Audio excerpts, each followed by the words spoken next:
مځکې په مخ باندې الحمدلله داسې قدرت والا که زه وینم.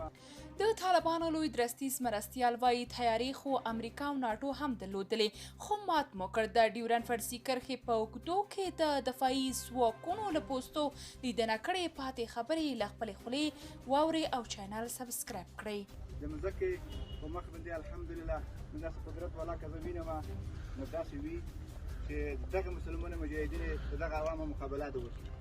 تاسو ته اطمینان درکوم د مشرونو د طرف نه چې نه د دې نه یو سړی کاډه ونه کوي. داسې اطمینان درکوي لکه مخکې داسې ارام پروته وای هغسې به ارام پروته وای. زه پرون وغلی یم دا ټول خپل هلکې مې کتل دي سبب انشاءالله تاسو ته خپل مجاهدین در ورسېږي خپل تاسو دفاع په خاطر به ورسېږي په ساره ملک به دفاع کړي. دغه سره ده چې کوم حدود دي حدود خو همدا ټول حدود دي خو دا چې اشرف غني ورکړي دي خو بیا بله خبره ده موږ د سوي نه لوړه ده خو تاسو پېژنئ دغه وطن حال کې دغه خو ټول موږ حدود دي نو دفاع هم تر آخري حده پورې د ساره په ملک باندې په موږ باندې فارغ دی چې اوس نه دفاع وکړي او نور د دې نه کاډه نه ووځي چې تیښته ضرورت وي. زه وروسته د دفاع په هدایت باندې شپارون غلی یم ټول قطاعات مې بعضې کې دي صرف امر ته انتظار یم.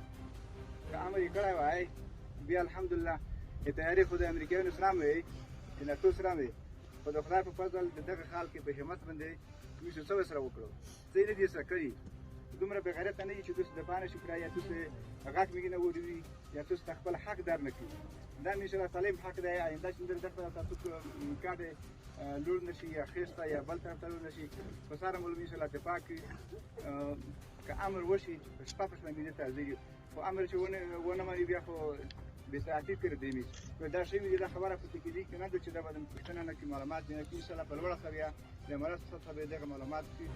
نو تاسو ته بیا مې اطمینان درکوم د نورو علما کرام سره غول دي چې په دا رشادو چې نور دا تکلیف ونه کوي چې تاسو دې نه کاډه ګور نه کوي. انشاءالله موږ به هر وخت سره یو هغه مجاهدین چې په دغه ځای کې موږ مجاهدین دي دې طرف ولا دي د پکتیکا ولا دي تاسو سره به هر وخت په تماس کې وي انشاءالله چې هر مشکل و انشاءالله موږ په شپه ورځ ته هغه رسوي.